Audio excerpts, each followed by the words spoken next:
നമസ്കാരം. വചന സമീക്ഷയുടെ പുതിയൊരു അധ്യായത്തിലേക്ക് എല്ലാ പ്രേക്ഷകർക്കും സ്വാഗതം. ഇന്നത്തെ വിചിന്തനത്തിനായുള്ള തിരുവചന ഭാഗം സങ്കീർത്തനങ്ങൾ 145 അധ്യായം 7 വാക്യം.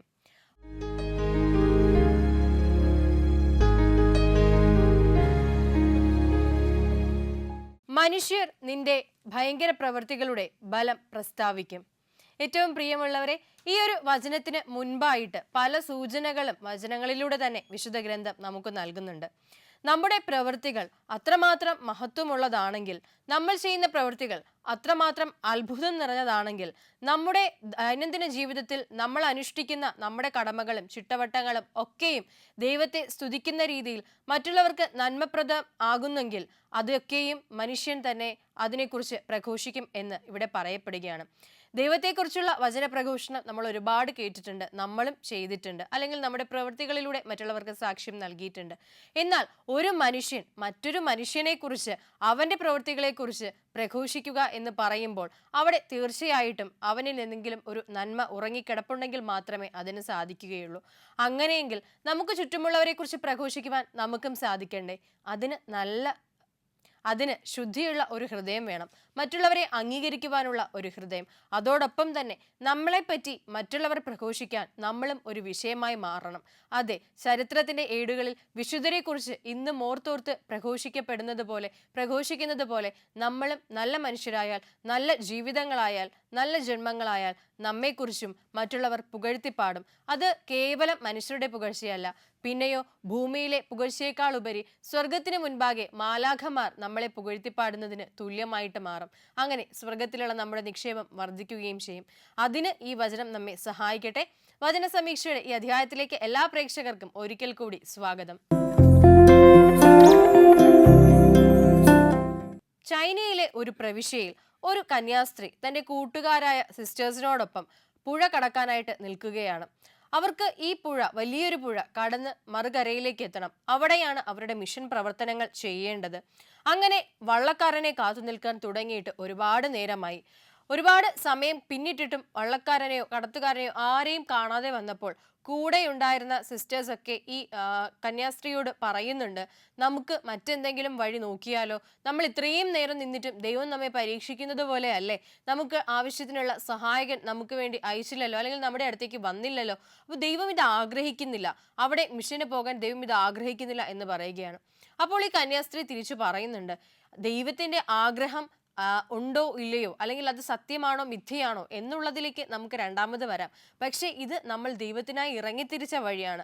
ഒരു ചുവട് പോലും പിന്നോട്ട് വെക്കാതെ, ഭീരുക്കളെ പോലെ പിന്നിലേക്ക് പോകാതെ മുന്നിലേക്ക് തന്നെ നമ്മൾ പോകണം. നമ്മുടെ സമയവും നമ്മുടെ ജീവനും നമ്മുടെ സ്വത്തും എല്ലാം ദൈവത്തിന് വേണ്ടിയിട്ടുള്ളതല്ലേ? അതിനല്ലേ നമ്മൾ ഈ വ്രതം സ്വീകരിച്ചിരിക്കുന്നത്? അവരുടെ വാക്കുകൾ കേട്ട് മറ്റു കന്യാസ്ത്രീകൾ അത് തലയാട്ടി സമ്മതിക്കുന്നു. വളരെ കുറച്ച് അധികം നിമിഷങ്ങൾക്ക് ശേഷം ഒരു വള്ളക്കാരൻ അവിടെ എത്തുകയാണ്, ഒരു തോണിയുമായിട്ട്. പിന്നീട് എന്തായിരിക്കും സംഭവിച്ചിട്ടുണ്ടാകുക എന്നുള്ള കഥയിലേക്ക് നമുക്ക് വരാം. അതിനു മുൻപായി ഇന്നത്തെ ആദ്യത്തെ കോളറിലേക്ക് നമുക്ക് പോകാം. നമസ്കാരം, വചന സമീക്ഷയിലേക്ക് സ്വാഗതം. ആരാണ്? എന്റെ പേര് ജിജി ലൂക്കോസ്. ജിജി ആന്റി എവിടെ നിന്ന് വിളിക്കുന്നു? കൊല്ലം ജില്ലയിൽ നിന്ന്, വെളിച്ചിക്കാല. കൊല്ലത്ത്. ഓക്കെ ആന്റി, വീട്ടിൽ ആരൊക്കെ ഉണ്ട്? ഹസ്ബൻഡും മക്കളും, 2 മക്കളുണ്ട്. മക്കളൊക്കെ പഠിക്കുവാണോ? ജോലിയില്ല, മോന് ഒരാള് ദുബായിലുണ്ട്, ഒരാള് നാട്ടിലുണ്ട്. ഓക്കെ, അപ്പൊ എല്ലാരും അപ്പൊ വീട്ടില് എല്ലാരും സുഖമായിട്ടിരിക്കുന്നോ? സുഖമായിരിക്കുന്നു. നമുക്ക് 4 ചോദ്യങ്ങളായിരിക്കും ഉണ്ടാവുക. ചോദ്യത്തിലോട്ട് കയറിയാലോ? അപ്പൊ ആര്യക്ക് വേണ്ടിയിട്ടുള്ള ഒന്നാമത്തെ ചോദ്യം ഇതാണ്: ആരുടെ അടുക്കലേക്കാണ് യെഹെസ്കേലിനോട് പോകുവാൻ കൽപ്പിച്ചത്? ഇസ്രായേൽ ഗൃഹത്തിന്റെ അടുക്കള. ശരി ഉത്തരം, കൺഗ്രാറ്റുലേഷൻസ്. രണ്ടാമത്തെ ചോദ്യം ഇതാണ്: ഇസ്രായേൽ ഗൃഹം എന്തുകൊണ്ടാണ് യഹോവയുടെ വാക്ക് കേൾക്കുവാൻ മനസ്സ് കാണിക്കാതിരുന്നത്? കടുത്ത നെറ്റിയും ഹൃദയവും ഉള്ളവരായതുകൊണ്ട്. ശരി ഉത്തരമാണ്, കൺഗ്രാറ്റുലേഷൻസ്. ഉത്തരം ഇങ്ങനെയാണ്: അവർ ഗർവും കഠിന ഹൃദയവും ഉള്ളവരായതിനാൽ. ഇപ്പോ ആന്റി 2 ചോദ്യങ്ങൾക്ക് ശരി ഉത്തരം നൽകിയിട്ടുണ്ട്. നമുക്ക് മൂന്നാമത്തെ ചോദ്യത്തിലേക്ക് പോകുന്നതിന് മുന്നേ ആയിട്ട് ഒരു പാട്ട് പാടാവോ, അല്ലെങ്കിൽ ഒരു വചനം പങ്കുവയ്ക്കാവോ നമ്മുടെ പ്രേക്ഷകരുമായിട്ട്? ഏറ്റവും ഇഷ്ടപ്പെട്ട ഒരു സങ്കീർത്തനം ഉണ്ട്, 139 സങ്കീർത്തനം. ഓക്കെ, അതില് നമ്മുടെ ദൈവം നമ്മളെ എത്രത്തോളം അതിശയമായിട്ട് സൃഷ്ടിക്കുകയും നമ്മുടെ പരിപാലിക്കുകയും ചെയ്യുന്നു എന്നുള്ളത് ആ സങ്കീർത്തനം എനിക്ക് ഏറ്റവും ഇഷ്ടപ്പെട്ടുള്ള ഒരു സങ്കീർത്തനമാണ്. ഓക്കെ, അപ്പൊ ആ സങ്കീർത്തനം മുഴുവനായിട്ട് ഇഷ്ടമാണല്ലേ? 91 സങ്കീർത്തനം 139. 139 സങ്കീർത്തനം മുഴുവനായിട്ട് ഇഷ്ടമാണ്. അതെ. ഓക്കെ, അപ്പൊ ഇനിയൊക്കെ വിളിക്കുമ്പോ 139 സങ്കീർത്തനം ഒന്ന് പറയാൻ ശ്രമിക്കണം കേട്ടോ. ഓക്കെ, ഞാൻ ചുമ്മാതെ പറഞ്ഞത്, അതുകൊണ്ട് ഇനി വിളിക്കാതിരിക്കണ്ട.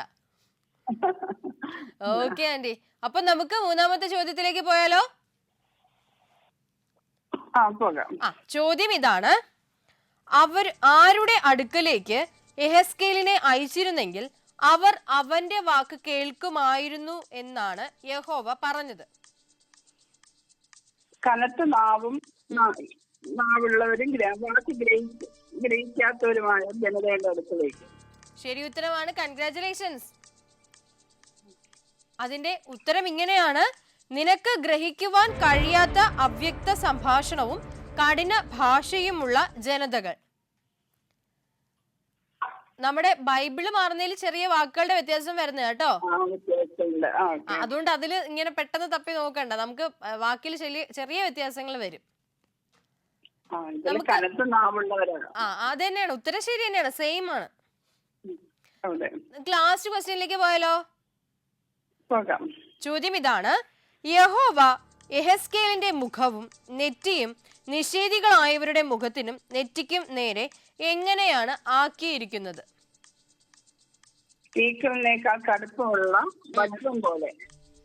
സംശയമൊന്നുമില്ലല്ലോ? ഇല്ല. സംശയം ഉണ്ടെങ്കിലും സംശയിച്ചിട്ട് കാര്യമില്ല, അത് ശരി ഉത്തരമാണ്. അപ്പോ ഉത്തരം ഇങ്ങനെയാണ്: മുഖം കഠിനവും നെറ്റി തീക്കല്ലിനേക്കാൾ കാഠിന്യമേറിയ വജ്രം പോലെ. ഇപ്പോ സന്തോഷമായില്ലേ 4 ചോദ്യങ്ങൾക്കും ശരി ഉത്തരം പറയാൻ പറ്റിയതില്? സന്തോഷമായി. ഒരു വചനഭാഗമല്ല, ഒരു അധ്യായം തന്നെ പറഞ്ഞു, 139 സങ്കീർത്തനം അല്ലേ?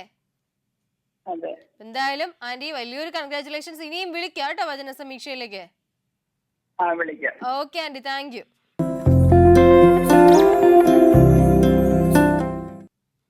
ജിജി ആന്റി ആയിരുന്നു നമ്മളോടൊപ്പം കോളിൽ ഉണ്ടായിരുന്നത്. അതിന്റെ എല്ലാ ചോദ്യങ്ങൾക്കും ശരി ഉത്തരം നൽകിയിട്ടുണ്ട്. അത് മാത്രമല്ല, ഇഷ്ടപ്പെട്ടൊരു സങ്കീർത്തന ഭാഗവും ഒക്കെ മെൻഷൻ ചെയ്തിട്ടുണ്ട്. അപ്പോൾ തീർച്ചയായിട്ടും നമുക്ക് എല്ലാവർക്കും ഇതുപോലെ ഇഷ്ടപ്പെട്ട ഒരു ഭാഗം, ബൈബിൾ ഭാഗം അല്ലെങ്കിൽ വചനം ഉണ്ടാകും അല്ലേ? അപ്പോൾ അതൊക്കെ ഈ ഒരു വചന സമീക്ഷയുടെ പ്ലാറ്റ്ഫോമിൽ കൂടി ഷെയർ ചെയ്യുക എന്ന് പറയുന്നത് വലിയൊരു സാക്ഷ്യത്തിന് ഉദാഹരണമാണ്.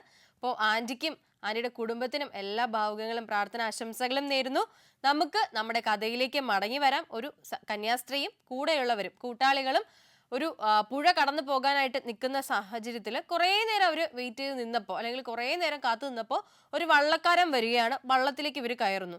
ഇവർ ഇത്രയും പേരും വള്ളത്തിലേക്ക് കയറിയപ്പോൾ ഈ വള്ളക്കാരൻ സൗഹൃദത്തോടു കൂടി ചോദിക്കുന്നുണ്ട്: നിങ്ങൾ എവിടെ നിന്ന് വരുന്നു, എന്തിനു വരുന്നു, എവിടേക്ക് പോകുന്നു, നിങ്ങളുടെ ഉദ്ദേശം എന്താണ് എന്നൊക്കെ ചോദിക്കുന്നുണ്ട്. അപ്പോൾ ഇവർ ഇതിനെല്ലാം സന്തോഷത്തോടു കൂടി മറുപടിയും പറയുന്നുണ്ട്. എന്നിട്ട് വീണ്ടും വള്ളക്കാരൻ പറയുന്നുണ്ട്: നിങ്ങൾ ഇപ്പോൾ പോകുന്ന അല്ലെങ്കിൽ പോകാൻ ഒരുങ്ങുന്ന ഒരു സ്ഥലം അത്ര വലിയ ദൈവവിശ്വാസമുള്ള സ്ഥലമൊന്നുമല്ല. അവിടെ ഒരുപാട് നിരീശ്വരവാദികളുണ്ട്, ഒരു ദൈവത്തിലും വിശ്വസിക്കാത്ത ഒത്തിരി പേരുണ്ട്. പ്രത്യേകിച്ച് ആ ഒരു ക്രിസ്തു മതത്തിൽ വിശ്വസിക്കാതെ ക്രിസ്ത്യാനികളെ ഉപദ്രവിക്കുന്ന ഒത്തിരി പേരുണ്ട്. അപ്പോൾ ഈ സിസ്റ്റേഴ്സ് ഇങ്ങനെ പറയുന്നുണ്ട്, അവരുടെ കൂടെ ഉണ്ടായിരുന്ന ലീഡറിനെ പോലുള്ള സിസ്റ്റർ ഇങ്ങനെ പറയുന്നുണ്ട്: അങ്ങനെയുള്ളവരുടെ അടുത്തേക്കാണ് ഈശോ ഞങ്ങളെ വിളിക്കുന്നത്. വഴിതെറ്റിപ്പോയ കുഞ്ഞാടുകളെ നേരെ കൊണ്ടുവരാനാണ് ഇടയനായ അവൻ ആഗ്രഹിക്കുന്നതെങ്കിൽ അവൻ നിയോഗിച്ചേൽപ്പിച്ച ആ ഉത്തരവാദിത്വം ഞങ്ങൾ പൂർത്തിയാക്കേണ്ടതല്ലയോ എന്ന് ചോദിക്കുന്നുണ്ട്. അപ്പോഴും വള്ളക്കാരൻ അവരെ പിന്തിരിപ്പിക്കാൻ എന്നോണം ഇങ്ങനെ പറയുന്നുണ്ട്: നിങ്ങൾ അപ്പുറത്തേക്ക് പോകുന്നതൊക്കെ നല്ലതാണ്, അല്ല എന്ന് ഞാൻ പറയുന്നില്ല. അതൊരു പക്ഷെ നിങ്ങളുടെ ദൗത്യമായിരിക്കാം, നിങ്ങളുടെ വിശ്വാസത്തിന്റെ അടിസ്ഥാനം അങ്ങനെ ആയിരിക്കാം. പക്ഷെ ഞാൻ നിങ്ങളുടെ ജീവനിൽ പേടിച്ചാണ് പറഞ്ഞത്. എത്രയോ പേരെ ഞാനും കണ്ടിരിക്കുന്നു. ഈ പുഴ കടന്ന് അപ്പുറത്തേക്ക് പോകുന്ന എത്രയോ പേരെ ജീവനില്ലാതെ ഞാൻ തിരിച്ച് ഇപ്പുറത്തെ കരയിലേക്ക് തന്നെ കൊണ്ടുവന്നിരിക്കുന്നു എന്ന് പറയുകയാണ്. അപ്പോൾ ഈ സിസ്റ്റേഴ്സ് ആകട്ടെ ഒരു പുഞ്ചിരിയോടെ ആ ഒരു രംഗത്തെ നേരിട്ടതല്ലാതെ മറ്റൊന്നും പറയുന്നില്ല. പിന്നീട് ഇവരാരും പ്രതീക്ഷിക്കാത്ത ഒരു സംഭവം പെട്ടെന്ന് ഉണ്ടാവുകയാണ്, അപ്രതീക്ഷിതമായിട്ട് ഉണ്ടാവുകയാണ്. അതൊരു പക്ഷേ ഒരു നിമിഷത്തിൽ നാം വിചാരിക്കും അതൊരു പക്ഷേ നാം വിചാരിക്കും ഒരു നിമിഷം ദൈവം നമ്മെ മറന്നു കളഞ്ഞോ എന്ന്. പക്ഷെ വീണ്ടും രണ്ടാമതൊന്ന് ഇരുത്തി ചിന്തിക്കുമ്പോൾ നമ്മൾ കരുതും ദൈവം നമ്മെ കരുതുകയായിരുന്നു എന്നുള്ളത്. അപ്പോൾ എന്തായിരിക്കും ദൈവ കരുതലിന്റെയും എന്നാൽ ദൈവം നമ്മെ ഉപേക്ഷിച്ചു എന്ന തോന്നലിന്റെയും അടിസ്ഥാനമായിട്ട് സംഭവിക്കപ്പെട്ട ആ ഒരു കാര്യം എന്നുള്ളതിലേക്ക് നമുക്ക് മടങ്ങി വരാം. അതിനു മുൻപായി നമ്മുടെ രണ്ടാമത്തെ കോളിലേക്ക് നമുക്ക് പോകാം. നമസ്കാരം, വചന സമീക്ഷയിലേക്ക് സ്വാഗതം. ആരാണ്? എന്റെ പേര് അഖിൽ എന്നാണ്. അഖിൽ എവിടെ നിന്ന് വിളിക്കുന്നു? ട്രിവാൻഡ്രം. ഓക്കെ അഖിൽ, വീട്ടിലാരൊക്കെയുണ്ട്? അച്ഛനമ്മ അനിയത്തി ഉണ്ടായിരുന്നു, കല്യാണം കഴിഞ്ഞു. ഓക്കെ, അഖില് വർക്ക് ചെയ്യുവാണോ പഠിക്കുവാണോ എന്താ ചെയ്യുന്നേ? ഞാൻ വർക്കിംഗ് ആണ്. വർക്കിംഗ് ആണ്. ഓക്കെ, അപ്പോൾ അഖിലെ അറിയായിരിക്കുമല്ലോ നമ്മുടെ വചന സമീക്ഷയിൽ 4 ചോദ്യങ്ങളായിരിക്കും നമുക്ക് ഉണ്ടാവുക. ഓക്കെ, നമുക്ക് ഒന്നാമത്തെ ചോദ്യത്തിലേക്ക് കയറിയാലോ? ശരി. അപ്പൊ അഖിലിന് വേണ്ടിയിട്ടുള്ള ഒന്നാമത്തെ ചോദ്യം ഇതാണ്: യഹോവയുടെ മഹത്വത്തിന്റെ പ്രത്യക്ഷത നേരിൽ കണ്ട യെഹെസ്കേൽ എങ്ങനെയാണ് പ്രതികരിച്ചത്?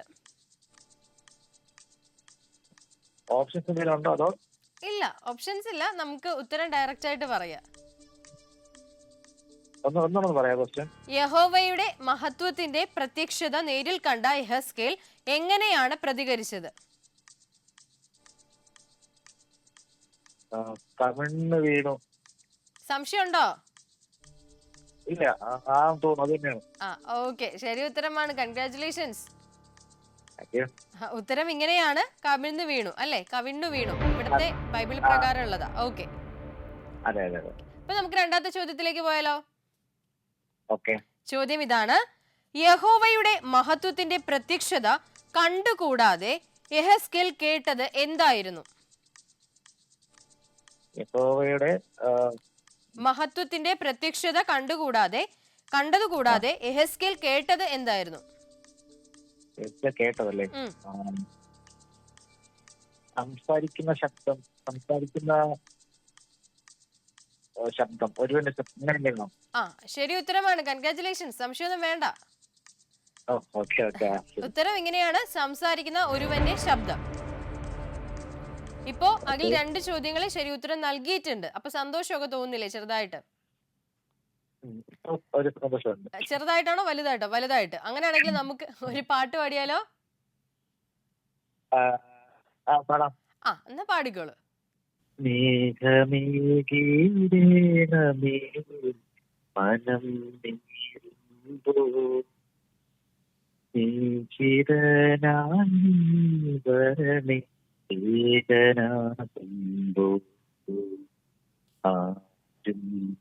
കാണാതെ ഞാൻ കരയുമ്പോ,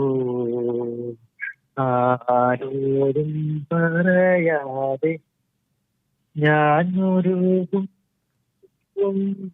ദൈവമേ ആശ്രയം, നീ മാത്രം ദൈവമേ ആശ്രയം, നീ മാത്രം. അഖിൽ നന്നായിട്ട് പാടിയല്ലോ. പാട്ടൊക്കെ പാടാറുണ്ടോ? എന്തോ? കീബോർഡ് വായിക്കാറുണ്ട്. കീബോർഡ് വായിക്കും. അപ്പോ പാട്ടും പാടാറുണ്ടായിരിക്കുമല്ലോ ആരാധനയ്ക്കൊക്കെ? ഓക്കെ, അപ്പൊ നന്നായിട്ട് ഇനിയും പാടാൻ പറ്റട്ടെ. ഒരുപാട് ഒരുപാട് പാട്ടുകൾക്ക് വിരലുകൾ ചലിപ്പിക്കാൻ പറ്റട്ടെ എന്ന് പ്രാർത്ഥിക്കുന്നു കേട്ടോ. ഓക്കെ, നമുക്ക് മൂന്നാമത്തെ ചോദ്യത്തിലേക്ക് പോയാലോ?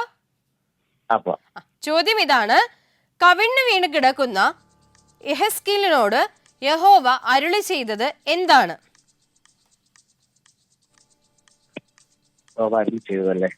അരുളി ചെയ്തത് എന്താണ്?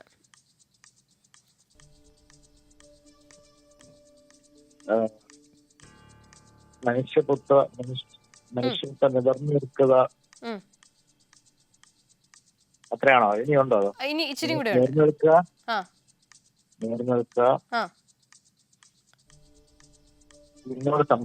ഞാൻ നിന്നോട് സംസാരിക്കും. ശരി ഉത്തരം. കൺഗ്രാറ്റുലേഷൻസ്. ഉത്തരം ഇങ്ങനെയാണ്. എന്തോ? ശരി ഉത്തരം. കൺഗ്രാറ്റുലേഷൻസ്. ഉത്തരം ഇങ്ങനെയാണ്: മനുഷ്യപുത്ര നിവർന്നു നിൽക്കുക, ഞാൻ നിന്നോട് സംസാരിക്കും. ഓക്കെ ഓക്കെ ശരി ശരി. അപ്പൊ നമുക്ക് അവസാനത്തെ ചോദ്യം കൂടെ ഇനി അവശേഷിക്കുന്നുള്ളൂ, അതും കൂടെ ചോദിച്ചിട്ട് അവസാനിപ്പിക്കാം. ഓക്കെ ചോദ്യം ഇതാണ്: യഹോവ യെഹെസ്കേലിനോട് സംസാരിച്ചപ്പോൾ എന്താണ് സംഭവിച്ചത്?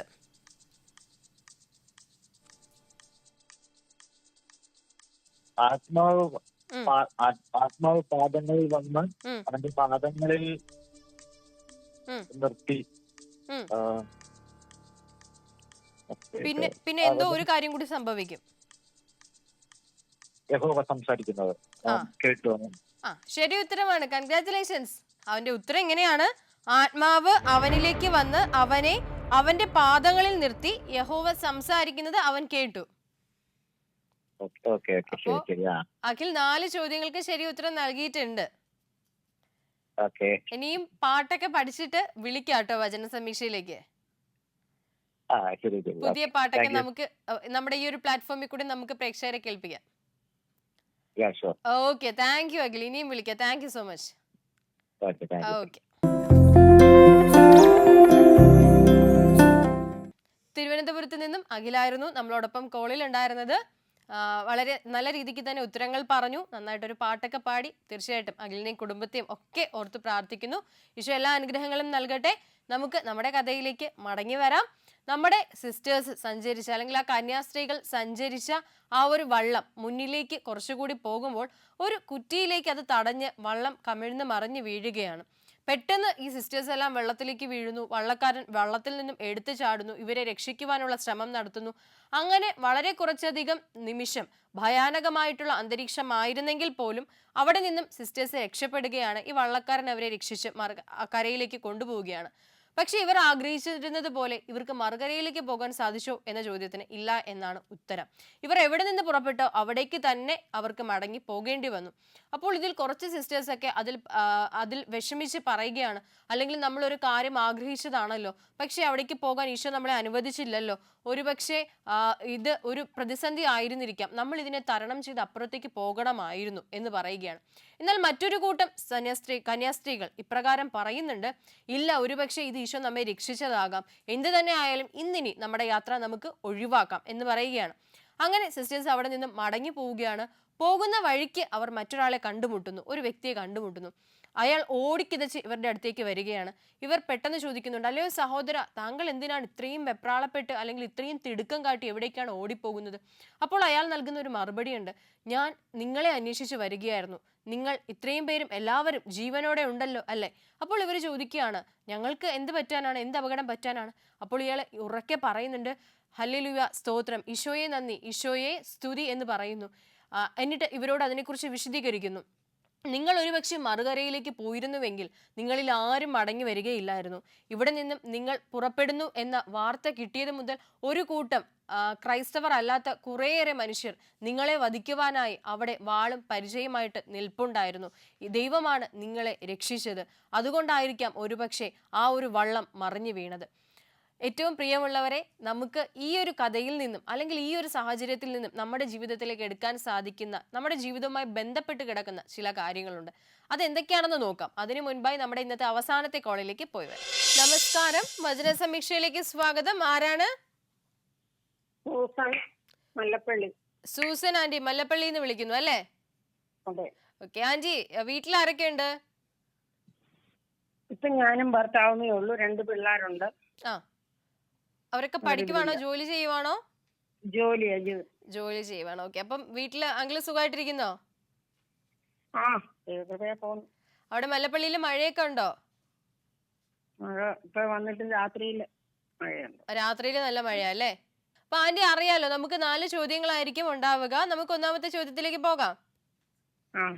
ആന്റിക്ക് വേണ്ടിയിട്ടുള്ള ഒന്നാമത്തെ ചോദ്യം ഇതാണ്: ആ പുസ്തക ചുരുൾ എന്ത് ചെയ്യുവാനാണ് യഹോവ കൽപ്പിച്ചത്? ശരി ഉത്തരം. കൺഗ്രാറ്റുലേഷൻസ്. ഉത്തരം ഇങ്ങനെയാണ്: അത് ഭക്ഷിക്കുവാൻ. രണ്ടാമത്തെ ചോദ്യം: പുസ്തക ചുരുൾ ഭക്ഷിച്ച ശേഷമുള്ള അവന്റെ ദൗത്യം എന്തായിരുന്നു? ഇസ്രായേൽ ഗ്രഹത്തോട് സംസാരിക്കുക. ശരി ഉത്തരം. കൺഗ്രാറ്റുലേഷൻസ്. Thank you. ഉത്തരം ഇങ്ങനെയാണ്: ഇസ്രായേൽ ഗൃഹത്തോട് ചെന്ന് സംസാരിക്കുക. ആ. അപ്പൊ 2 ചോദ്യങ്ങൾ ശരിയായ സ്ഥിതിക്ക് ഒരു പാട്ട് പാടുന്നോ അതോ വചനം പറയുന്നോ, എന്ത് ചെയ്യുന്നു? ഏതായാലും മതി. മധുരം മധുരം മനോഹരം തേനിലും മധുരം തിരുവചനം നേത്തരമാമ്പും അതിനോട് തുല്യം തങ്കവും അതിനോട് സമമല്ല നേത്തരമാമ്പും അതിനോട് തുല്യം തങ്കവും അതിനോട് സമമല്ല മധുരം മധുരം മനോഹരം തേനിലും മധുരം തിരുവചനം. നന്നായിട്ട് പാടി കേട്ടോ. പ്രാർത്ഥനയ്ക്കൊക്കെ പാടുന്ന പാട്ടാണോ? ആ Okay, നന്നായിട്ട് പാടിയിട്ടുണ്ട് ആന്റി. ആ. നമുക്ക് 3-ാമത്തെ ചോദ്യത്തിലേക്ക് പോകാം. ചോദ്യം ഇതാണ്: ഈ ചുരുൾ ഭക്ഷിച്ച് നിന്റെ ഉദരം നിറയ്ക്കുക എന്ന് ആര് ആരോട് പറഞ്ഞു?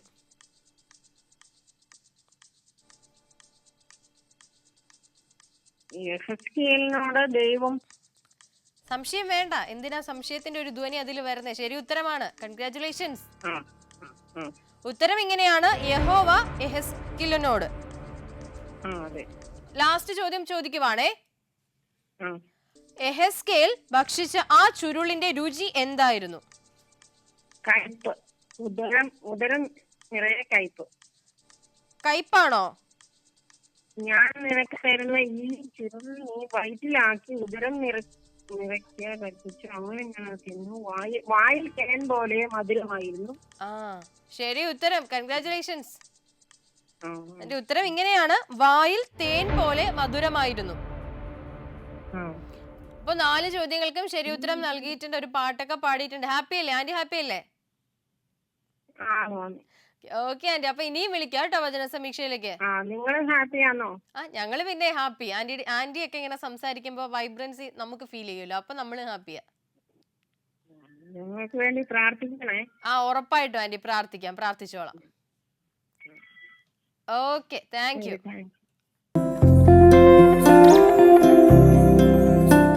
സൂസൻ ആന്റി ആയിരുന്നു നമ്മളോടൊപ്പം കോളിൽ ഉണ്ടായിരുന്നത്. ആന്റിക്കും അങ്കിളിനും മക്കൾക്കും ഒക്കെ ആ ഫാമിലിക്ക് വേണ്ടിയിട്ട് നമുക്കും പ്രാർത്ഥിക്കാം.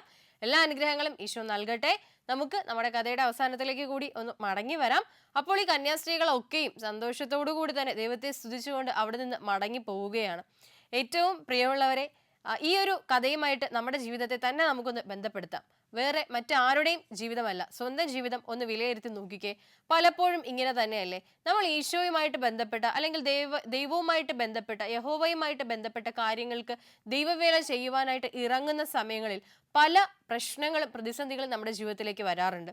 ഒരുപക്ഷെ അപ്പോഴൊക്കെയും നമ്മൾ ചിന്തിക്കും, ഇത് നമ്മളത് ഇറങ്ങാതിരിക്കാൻ ദൈവം ആഗ്രഹിക്കുന്നില്ല നമ്മൾ ഇറങ്ങുന്നത്, അല്ലെങ്കിൽ ഇത് ഒരു വലിയ സൂചനയാണ് ഇതിൽ നിന്ന് പിൻവാങ്ങാനുള്ളത്.